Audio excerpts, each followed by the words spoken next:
Okay, students. So today our topic is chapter 4, carbon and its compound.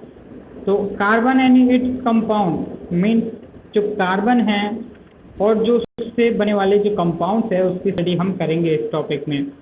तो in the chapter we come to know many compounds of importance to us. इसमें इस chapter में हम ऐसे बहुत सारे compound पढ़ेंगे जो हमारे लिए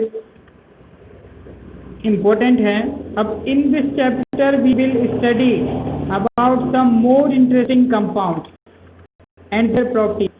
तो इस चैप्टर के अंदर हम स्टडी करेंगे इंटरेस्टिंग कंपाउंड्स और उनकी प्रॉपर्टीज के बारे में, और also we shall learning about the carbon an element which is immense significance to us in both its elements from and its combining form। Means हम बात करें कि जो एलिमेंट्स है विच इज इमेंस सिग्निफिकेंस, जो कार्बन एक ऐसा element है जिसका अतुलनीय इसका महत्व है, और जो हमारे जीवन में और जो इसके बनने वाले जो कंपाउंड है ये भी हमारे जीवन में एक अतुलनीय महत्व या बहुत ज़्यादा महत्व रखते हैं। अब इसी में ही हम आगे देखते हैं। तो ये जो एक्टिविटी है, एक्टिविटी हमको नहीं करनी है, तो पहले हम देखते हैं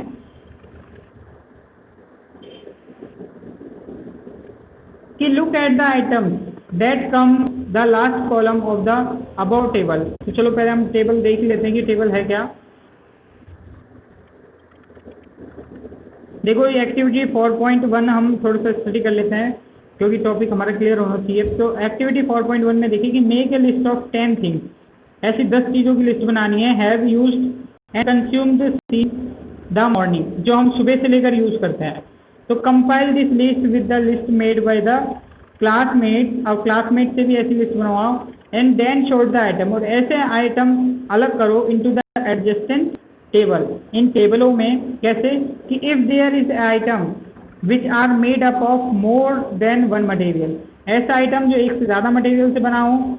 and put them into the both the 11th column of the table. Means देखो थिंग्स ऑफ मैटर, कि एक तो चीज़ की वो किस मेटल की बनी है ना। थिंग्स मेड ऑफ ग्लास, क्या ग्लास की बनी है या किसी अदर चीज़ की बनी है। तो ऐसे 10 चीज़ों के हमको नेम बताने हैं। अब स्टार्ट करते हैं कि भाई क्या है टेबल के बारे में। तो ये देखो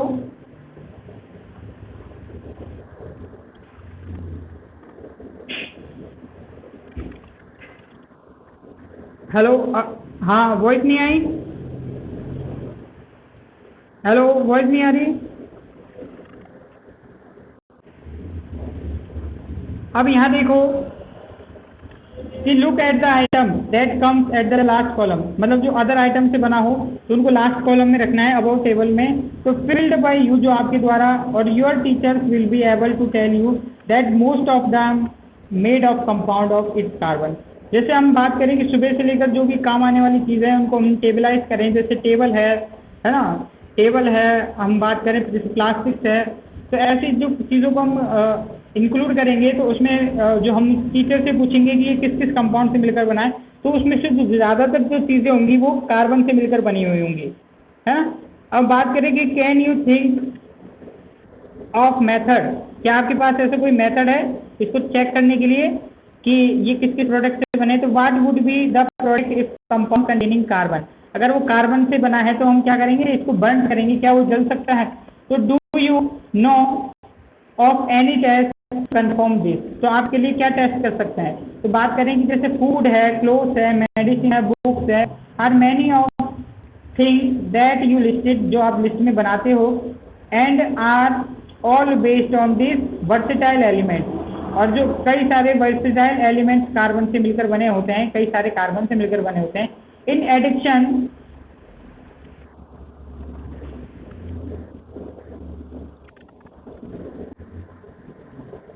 तो यहाँ देखो all living structure are carbon based, जो ऑल लिविंग स्ट्रक्चर है, जैसे ह्यूमन बॉडी है, प्लांट बॉडी है, तो ये सब क्या है, कार्बन बेस्ड है। And the amount of carbon present in the earth crust, और जो अर्थ क्रस्ट में भी क्या है, बहुत सारा कार्बन प्रेजेंट है, एटमॉस्फेयर इज क्वाइट मर्ज जो एटमॉस्फेयर में भी मिला हुआ है।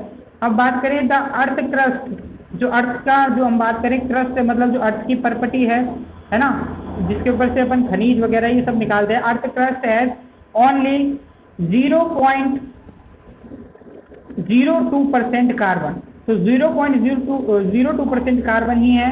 And in the form of the minerals की फॉर्म में, जैसे हम बात करें कि कार्बोनेट की फॉर्म में, हाइड्रोजन कार्बोनेट की फॉर्म में, कोल की फॉर्म में और पेट्रोलियम की फॉर्म में।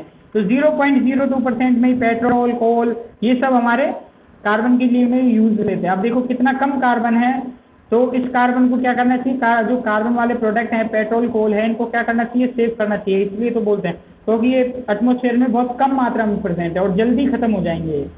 तो एंड द एटमॉस्फेयर हम बात करें है 0.03 ऑफ कार्बन डाइऑक्साइड। 0.03% क्या है, कार्बन डाइऑक्साइड है। In spite of this small amount of the carbon available nature, तो कार्बन का बहुत कम मात्रा हमारे नेचर में अवेलेबल है। तो the importance of the carbon seems to immense, तो इसे बचाने के लिए हमको क्या है, आवश्यकता है इसको।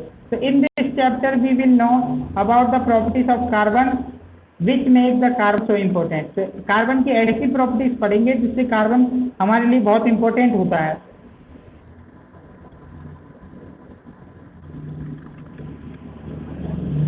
तो हम पढ़ेंगे bonding in carbon the covalent bond. तो कार्बन में हम बॉन्डिंग पढ़ेंगे कि कार्बन में बॉन्डिंग कैसे होती है और कोवैलेंट बॉन्ड कैसे है, एक सहसंयोजक बॉन्ड। तो in this chapter we have study the property of ionic compound. तो हम इस चैप्टर में आयनिक कंपाउंड की प्रॉपर्टीज पढ़ेंगे। तो वी शो दैट, हम पढ़ेंगे कि ionic compound have high melting and boiling point, कि आयनिक कंपाउंड के melting and boiling point high होते हैं। And conduct electricity in solution in the molten state. तो ये गलित अवस्था में कैसे कि अगर जैसे आयनिक, जैसे नमक है, नमक वगैरह है, इनको हम थोड़ा सा पानी डाल के अगर गला देते हैं तो ये जो आयनिक में आ जाते हैं, आयनों को तैरने के लिए जगह मिल जाती है। तो आयनिक फॉर्म जो मोल्टन स्टेट है, गलित अवस्था में इलेक्ट्रिसिटी कंडक्ट करते हैं।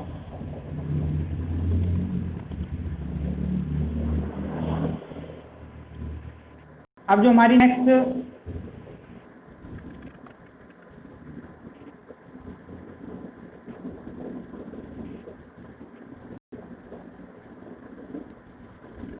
बात करते हैं इसकी जो मेल्टिंग बॉइलिंग पॉइंट के बारे में। तो हम आयनिक कंपाउंड्स के बारे में इसमें स्टडी करेंगे, है ना। देखो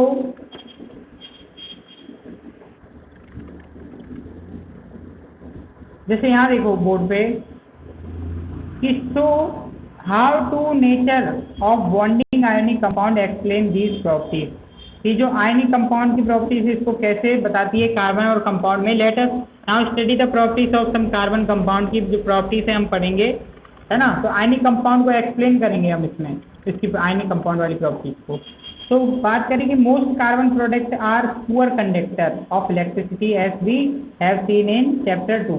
जैसे कि चैप्टर 2 में हमने पढ़ा है जो कार्बन वाले जो कंपाउंड है जो कि क्या हैं, पुअर कंडक्टर ऑफ इलेक्ट्रिसिटी है, मतलब इनमें इलेक्ट्रिसिटी जल्दी से कंडक्ट नहीं होती है। From the data given in table 4.1, जो हमको 4.1 में जो डाटा दिया है, on the boiling and melting point of the carbon and compound, इसमें मेल्टिंग और बॉइलिंग पॉइंट्स दिए हैं हमें कार्बन के और कंपाउंड के। जैसे कि हम देखते हैं, तो जैसे कि देखो एसिटिक एसिड है, उसका मेल्टिंग पॉइंट है 290 केल्विन और बॉइलिंग पॉइंट है 391 केल्विन। क्लोरोफॉर्म में बात करें मेल्टिंग पॉइंट है 209 केल्विन और बॉइलिंग पॉइंट बात करें तो 334 केल्विन। एथेनॉल की बात करें तो एथेनॉल मेल्टिंग पॉइंट है 156 केल्विन और 350 केल्विन इसका बॉइलिंग पॉइंट। मैथेन की बात करें तो मैथेन में 90 केल्विन इसका क्या है, मेल्टिंग पॉइंट है और 111 इसका बॉइलिंग पॉइंट है। तो इसी तरीके से हम बात करते हैं जो इनके मेल्टिंग बॉइलिंग पॉइंट के बारे में बात करते हैं। मेल्टिंग बॉइलिंग पॉइंट इनका कैसा है, नॉर्मल है ना। तो मतलब जल्दी से मेल्टिंग हो जाते हैं, बॉइलिंग हो जाते हैं।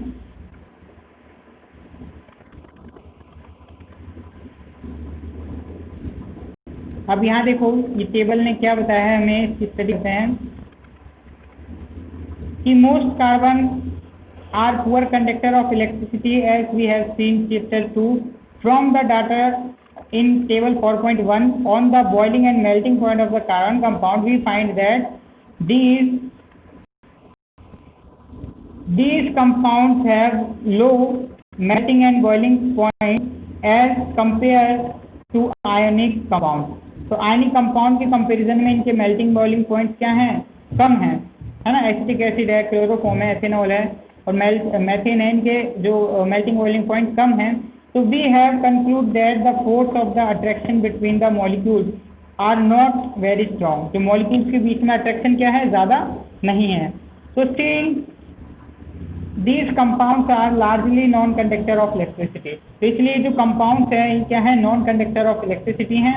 तो we can conclude that, हम क्या conclusion निकाल सकते हैं, that bonding in this compound does not give rise to any ion। तो इसकी जो bonding है, मतलब ये बात करें bonding में आयन का फॉर्म नहीं होता है, ये नॉर्मल कोवैलेंट बॉन्ड का फॉर्मेशन करते हैं। भाई जैसे NaCl है, तो NaCl में तो क्या होता है, एक आयनिक बॉन्ड का फॉर्मेशन होता है ना। तो जैसे अगर ये उठेंगे तो Na प्लस और Cl- मिलेगा। लेकिन हम बात करें जैसे CH4 है ना, CH4 की बात करें तो इसमें आयनिक फॉर्म का बॉन्ड नहीं होता, ये कोवैलेंट बॉन्ड होता है। इसमें सहसंयोजक बॉन्ड की प्रकृति है, जैसे एक कार्बन से 4 जो हाइड्रोजन है एक कोवैलेंट स्ट्रक्चर में सहसंयोजक में, है ना। एक सहसंयोजक ये होता है कि इलेक्ट्रॉन शेयरिंग, दोनों में एक हाइड्रोजन है, हाइड्रोजन अपना एक इलेक्ट्रॉन शेयर करेगा, कार्बन अपना एक इलेक्ट्रॉन शेयर करके एक बॉन्ड बनाएगा। इस तरीके से कार्बन में 4 इलेक्ट्रॉन शेयर करता है हाइड्रोजन के साथ और एक सिंगल बॉन्ड बनाता है। तो सहसंयोजक कोवैलेंट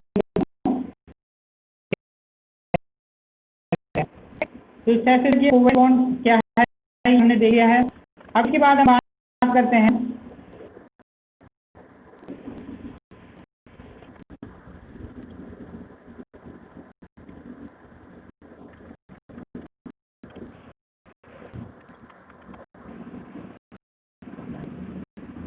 देखते हैं हमारा आगे का टॉपिक।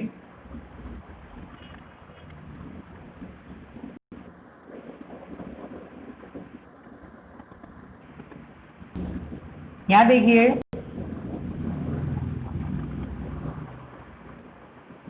कि in the class 9th we learn about the combining capacity of the various elements and how it depends on the number of valence electrons।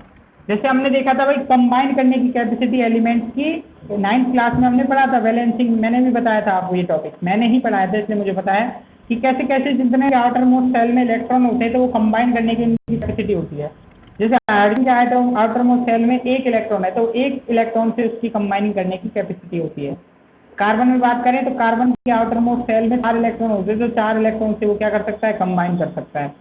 तो ऐसे जो इनकी कंबाइनिंग करने की वैलेंस जो इलेक्ट्रॉन होते हैं इनसे उनकी कंबाइनिंग कैपेसिटी डिनोट होती है। तो late us now look at the electronic configuration of carbon. तो हम कार्बन की इलेक्ट्रॉनिक कॉन्फ़िगरेशन देखेंगे। And the atomic number of carbon is 6। तो कार्बन का जो एटॉमिक नंबर है वो 6 है। And what would be the distribution of the electrons in various cells of the carbon.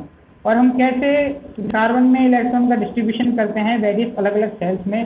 तो how many valence electron will have carbon. तो carbon के पास कितने वैलेंस इलेक्ट्रॉन होते हैं। तो मेन चीज़ अपना जो टॉपिक है ये समझो कि अब स्टार्ट हो गया, मेन टॉपिक अब अपना स्टार्ट हो गया कि कार्बन की वैलेंसी 4 कैसे होती है, ये कार्बन की वैलेंसी 4 की क्या क्या यूजेस हैं। तो हमको ये सब चीज़ें इसमें पढ़ने को मिलेगी।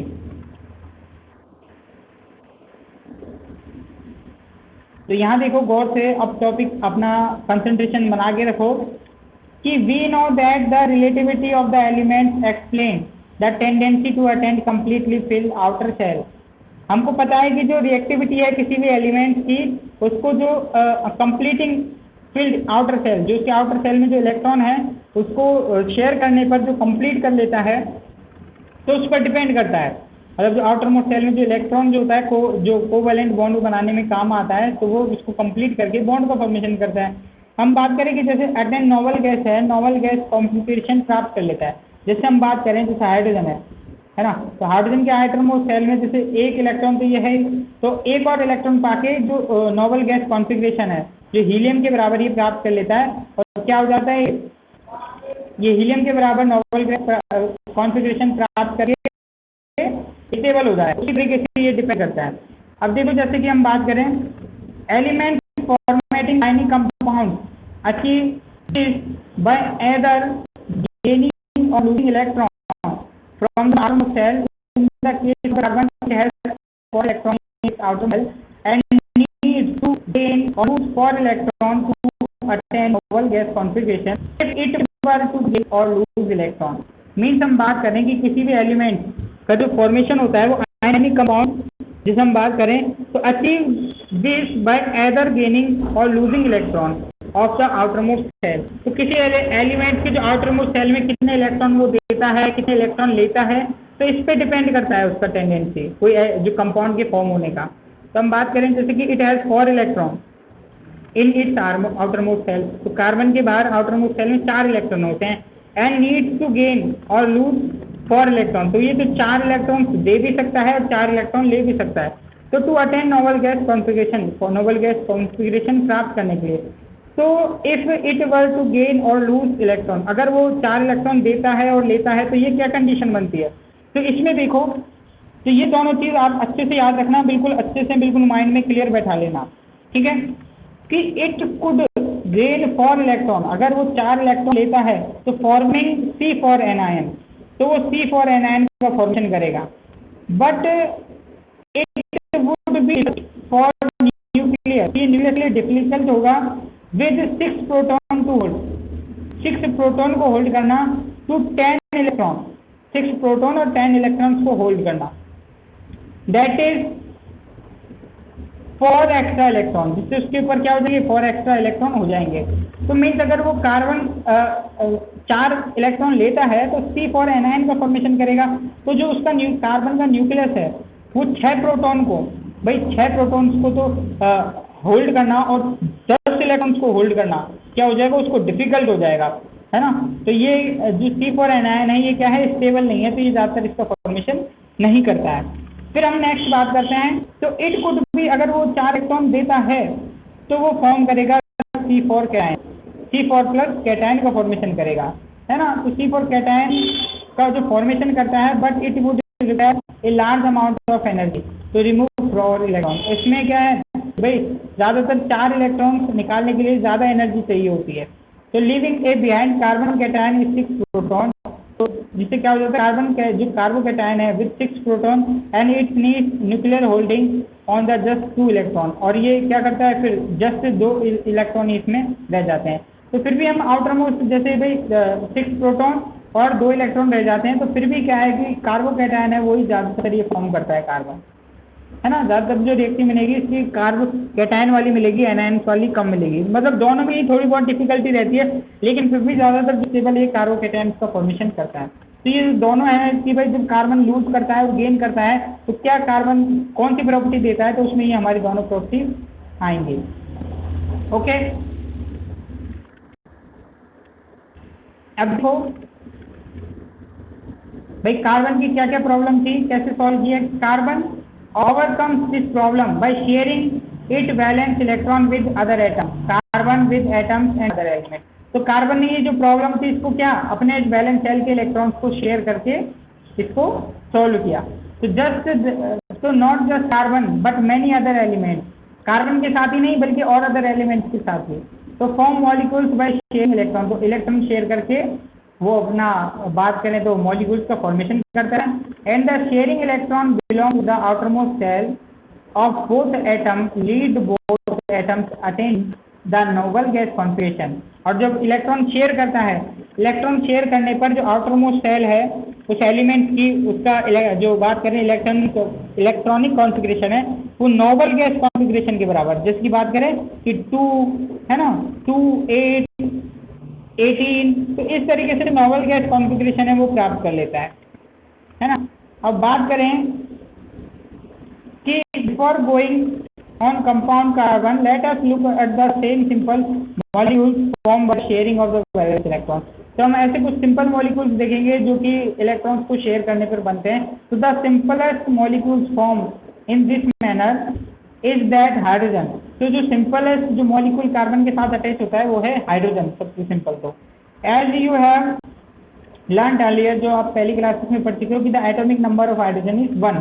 तो hence hydrogen has 1 electron. तो हाइड्रोजन के पास जो K शेल है उसमें एक इलेक्ट्रॉन होता है and it requires 1 more electron to fill. तो इसे एक ही इलेक्ट्रॉन फिल करने के लिए चाहिए. तो so 2 hydrogen atoms share their electron to form a molecule of hydrogen. तो हाइड्रोजन के मॉलिक्यूल बनाने के लिए आउटर मोस्ट सेल को फुल करने के लिए इनको एक एक इलेक्ट्रॉन चाहिए. तो H2 क्या होते हैं, इस तरीके से अटैच हो जाते हैं. तो this follow each hydrogen atom to the attach. तो H2 मॉलिक्यूल्स का फॉर्मेशन वो करते हैं. तो ये जो मॉलिक्यूल्स का फॉर्मेशन कैसे करते हैं, जो स्ट्रक्चर है किस तरीके से जो स्ट्रक्चर का फॉर्मिंग करते हैं, तो ये हम पढ़ेंगे हमारी नेक्स्ट क्लास में. जो इलेक्ट्रॉन डॉट स्ट्रक्चर है, ये जो सारे स्ट्रक्चर हैं हम हमारी नेक्स्ट क्लास में पढ़ेंगे.